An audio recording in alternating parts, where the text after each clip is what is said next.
Halo, assalamualaikum warahmatullahi wabarakatuh. Perkenalkan, nama saya Sapta Mutiara. Di sini saya bersama Kak Rispa Aprilia. Di sini saya akan mewawancari Kak Rispa Aprilia mengenai PKM, program kreativitas mahasiswa. Mungkin Kak Rispa bisa memperkenalkan diri dulu. Ya baik, terima kasih Kak Sapta. Halo teman-teman semuanya, perkenalkan nama saya Riswa Aprilia. Saya di sini dari program studi pendidikan biologi Universitas Tidar angkatan 21. Di sini saya akan bertanya mengenai program kreativitas mahasiswa ya Kak Rispa. Berhubung Kak Rispa sudah lolos pendanaan PKM, PKM apa Kak Rispa? Oh, jadi kemarin tuh saya mengikuti PKM ya, atau program kreativitas mahasiswa itu di bidang kewirausahaan atau sering kita sebut itu PKMK begitu kalau di kampus. Mungkin saya akan bertanya kepada Kak Rispa. Eh, Menurut Kak Rispa, PKM kan tadi udah disinggung bahwa PKM itu kan program kreativitas mahasiswa. Iya, benar sekali. Mungkin kalau teman-teman di sini mungkin kan baru hanya tahu PKM itu program kreativitas mahasiswa. Mungkin pengen tahu PKM menurut Kak Rispa itu apa sih sebenarnya gitu. Oke, jadi ini dari pengalaman aku aja ya, Kak Iya, Sabta. boleh.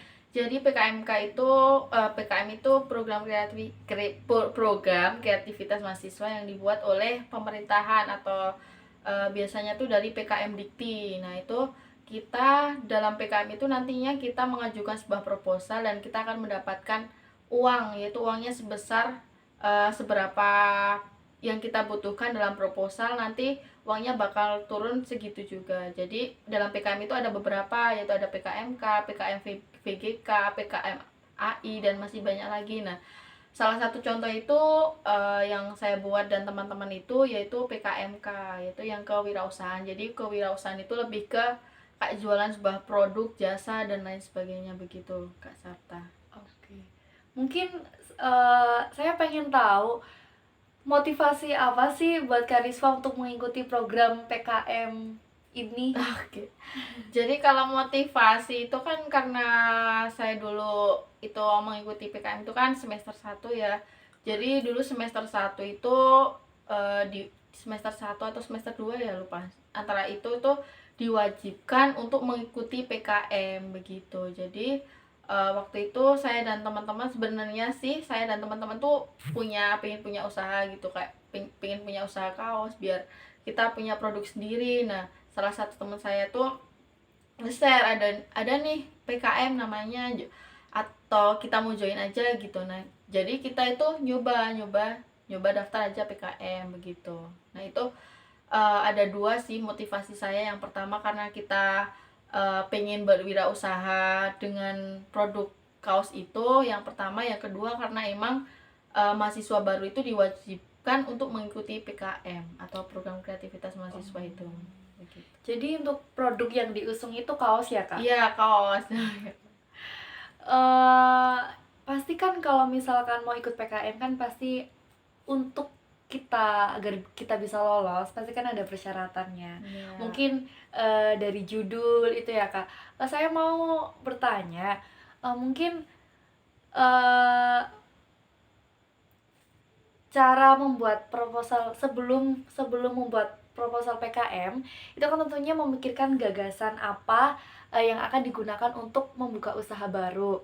Nah, ini kan bagaimana sih caranya membuat ide usaha yang kita buat agar bisa menjadi peluang lolos dalam penerimaan dana hibah? Oke, jadi kalau dari saya dan teman-teman dulu tuh kan kita kan udah mau berbasis ke kaos gitu. Dan kita Iya. kalau misal jual kaos kayak biasa itu kan udah banyak ya di pasaran. Iya, Jadi ya.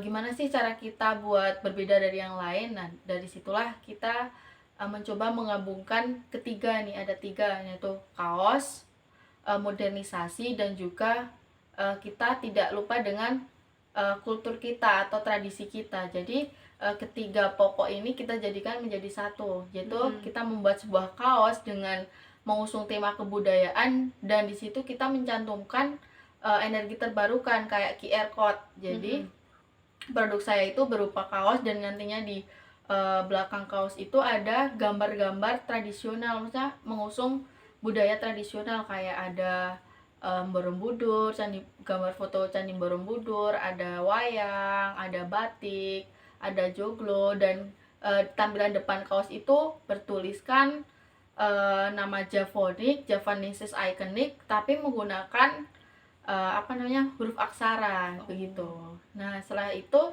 di bagian dalam kaos itu juga ada QR code. Jadi ketika kita scan QR code tersebut, nanti bakalan keluar kayak informasi mengenai gambar yang ada di belakang. Nah, misalkan kita tinggal pilih aja, diklik, nanti di situ ada rumah joglo. Nah, rumah joglo itu asalnya dari mana, terus pembuatannya seperti apa, terus gambarannya seperti apa. Nah, terus ada misal kita klik Candi Borobudur, dan Candi Borobudur itu terletak di mana, dan lain sebagainya, seperti itu. Jadi kita mengusung kayak pembaruan begitu. Jadi itu yang membuat berbeda dari produk lain ya, mungkin dari produk saya. Mungkin kita biar peluangnya gede ya, berpeluangnya besar itu kita membuat suatu hal yang ada tapi dengan perbaruan yang unik sekali, yang berbeda dengan yang lain. Iya, benar sekali. Pasti kan kalau misalnya ide setelah kita membuat gagasan atau ide nih ya Kak, pasti kan yang berpotensi untuk lolos kan itu kan pasti ada pembuatan proposal juga. Iya. Tentunya itu kan kita harus memikirkan judul. Nah, judulnya kan pasti kan ada aturannya ya Kak, ya filosofinya. Itu cara-cara membuat judul proposal itu apakah ada aturannya atau gimana ya Kak? Oke, nantinya kan ketika kita pengen membuat proposal PKM itu kan pasti ada buku panduannya. Nah, itu kan dari judul, isi, nomor, halaman, dan sebagainya itu udah diatur dalam buku panduan tersebut. Salah satunya judul. Nah, judul itu kita menyesuaikan aturan di situ. Itu kan ada maksimal berapa kata gitu, 16 atau berapa saya lupa.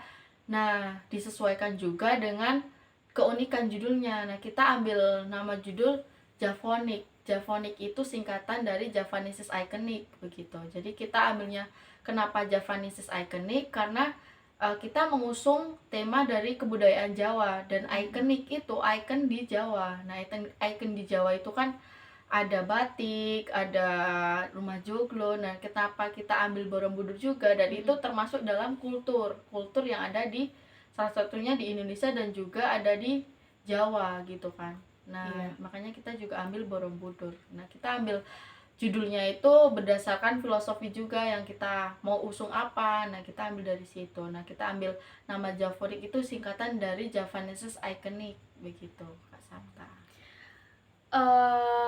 Berarti kan ide itu walaupun idenya menarik ya Kak, tapi itu belum tentu lolos, karena di tahap selanjutnya kan pasti syarat kelolosan adalah ada di proposalnya juga ya Kak. Iya, benar sekali. Setelah melewati beberapa tahap itu ya Kak, kan Kak Risma kan udah lolos nih. Iya. Itu apakah ada kendala setelah membuat produknya gitu? Oke, kalau kendala pasti ada lah ya, namanya juga berusaha. Nah, mungkin kendalanya tuh kalau kendala membuat proposal itu kan dalam proposal tuh ada banyak tata cara, ada banyak aturan. Nah, mungkin kita ketika membuat proposal itu harus benar-benar teliti. Ketika kita salah ketik aja itu udah dianggap salah, udah dicoret gitu dari sana. Jadi itu juga menjadi nilai plus. Terus bagian cover itu juga menjadi hal penting.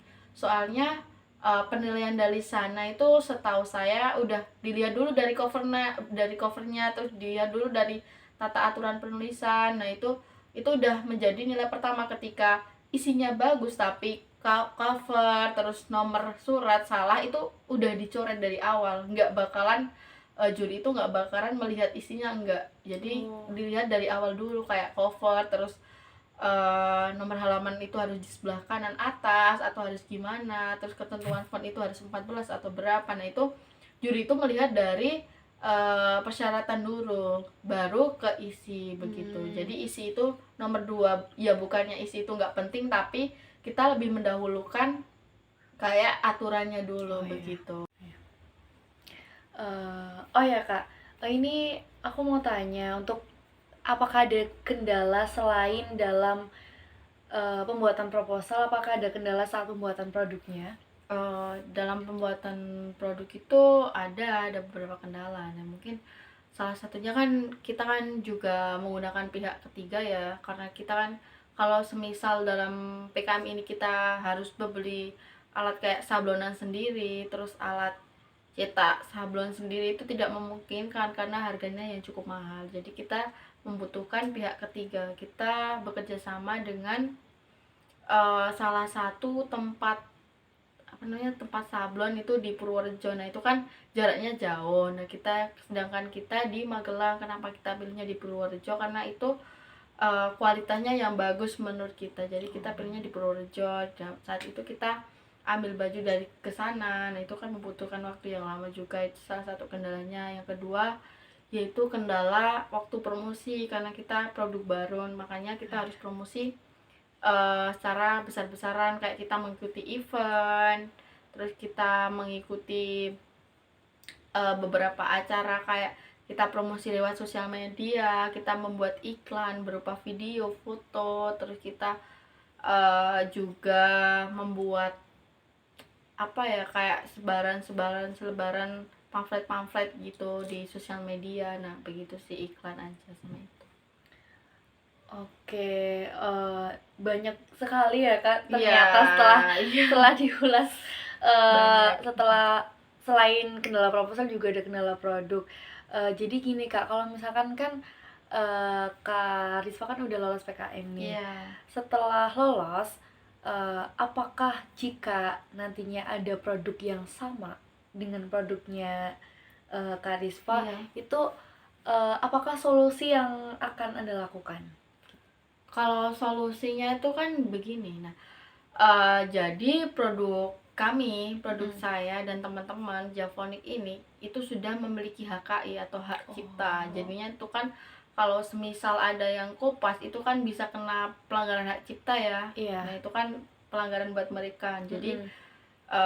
kalau mereka mau mengira kita yang meniru, kita udah duluan gitu. Kita juga punya HKI begitu kan. Nah, selain itu kan nanti kita juga ada pembaruan dalam QR code-nya pasti kan berbeda, nggak mungkin plek Oh, sama, iya. dalam isinya kan nggak mungkin plek sama, Mhm. model-modelnya begitu sih kalau dari kita. Oke. Mungkin apakah ada saran atau motivasi buat teman-teman yang, baru aja pengen ikut PKM gitu dan tips and trik lolosnya gitu Kak, mungkin ada beberapa hal yang ingin disampaikan? Oke, kalau tip and tricks itu kalau dari saya tuh apa ya, intinya tetap semangat aja, nikmati prosesnya. Jangan lupa ketika mengerjakan proposal itu juga harus melihat hal-hal sedetail mungkin begitu. Hal-hal kecil, jangan sampai hanya karena kata-kata salah tipe atau kita nggak melihat aturan penulisan itu yang menjadikan kegagalan dalam langkah awal atau kegagalan dalam kita membuka pintu gerbang untuk menuju kesuksesan. Jangan sampai seperti itu. Makanya ketelitian itu juga diperlukan sangat-sangat dalam penyusunan laporan maupun dalam PKM ini. Begitu sih kalau dari saya. Oke. Mungkin dari aku cukup Oke. aja, mungkin nanti bisa lain kali untuk berbincang lebih dalam mengenai pertanyaan tentang PKM. Mungkin dicukupkan aja ya Kak, terima kasih atas waktunya. Mungkin teman-teman, wassalamualaikum, terima kasih, assalamualaikum warahmatullahi wabarakatuh. Waalaikumsalam.